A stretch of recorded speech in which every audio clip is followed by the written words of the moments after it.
What if a social media ban lit the fuse for a revolution? Gen Z in Nepal just turned the nation upside down. Here's the hidden truth behind it all. Today we're going deep into Nepal's Gen Z protests. How they started, what really pushed people over the edge, who's involved, and what risks are still ahead. By the end, you'll see why this isn't just about Facebook or Instagram being blocked. It's about something much bigger. Let's unpack the full story together.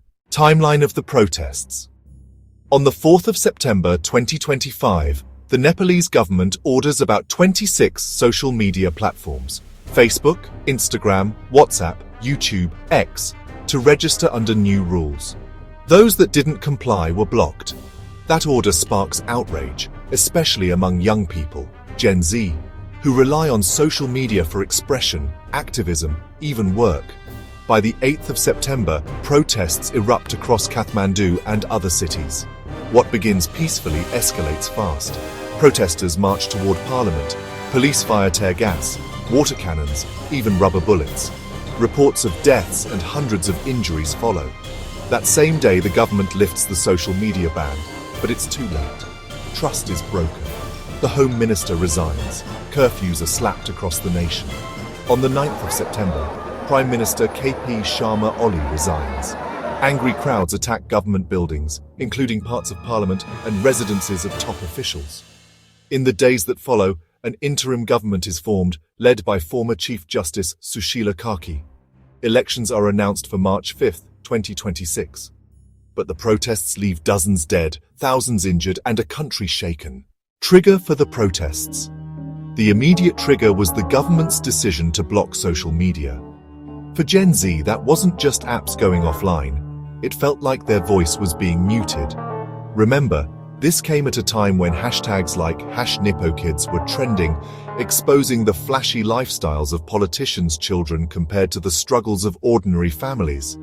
So when the government pulled the plug on social media, people saw it as an attack on free speech and an attempt to silence criticism. Actual hidden reasons. This wasn't just about apps. It was a pressure cooker of long-standing problems finally boiling over. Corruption and nepotism. Take the Giri Bandhu tea estate scandal. Land that was legally supposed to be protected suddenly got swapped under a law pushed by Oli's government. Later, the Supreme Court ruled the deal illegal, showing how political influence bent the rules. Or the visit visa extortion scam. Immigration officials charged bribes of up to NPR 300,000 for visas, exploiting ordinary people just trying to work abroad. Add to this the viral anger around Nepo kids. Clips of politicians' sons and daughters flaunting luxury cars, designer clothes, and foreign trips while average families struggle for basic jobs. These became rallying cries. Youth disenfranchisement and unemployment. Youth unemployment in Nepal is alarmingly high.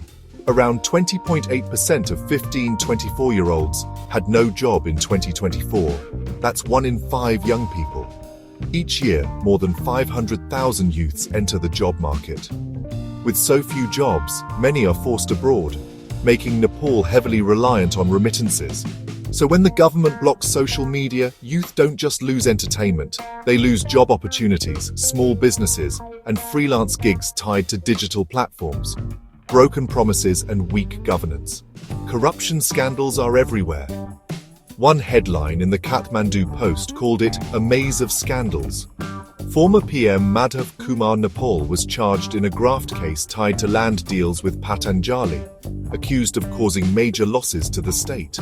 And the cooperative scandal, where Dev Kumar Nepali allegedly embezzled over NPR 2.25 billion, left thousands of depositors cheated.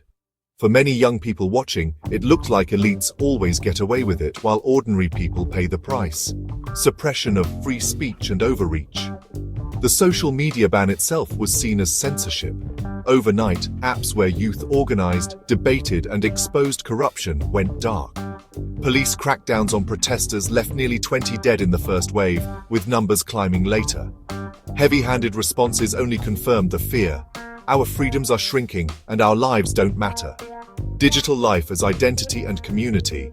For Gen Z, the internet is not optional, it's where they live. Cutting off WhatsApp and Instagram was like shutting down their town square, their classroom and their hangout spot all at once. Many young protesters said outright, if they take away social media, they take away our voice. That emotional bond to the digital world is why the protests spread so fast, fueled by anger, memes, and viral posts. Who's involved? Protesters, mostly Gen Z, organized through social media and student networks. Groups like Hami Nepal took leading roles. Government and security forces, PM Ollie's administration, police and army. Their crackdown is under scrutiny for excessive force.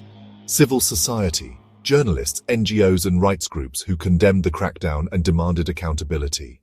Political elites, both ruling and opposition figures, many targeted by the public for corruption and privilege. Current risks and what to watch for. Escalation of violence. More deaths could fuel cycles of anger. Political vacuum. With Ollie gone and elections months away, instability could worsen. Social division, youth versus older elites, rich versus poor, rural versus urban divides may deepen.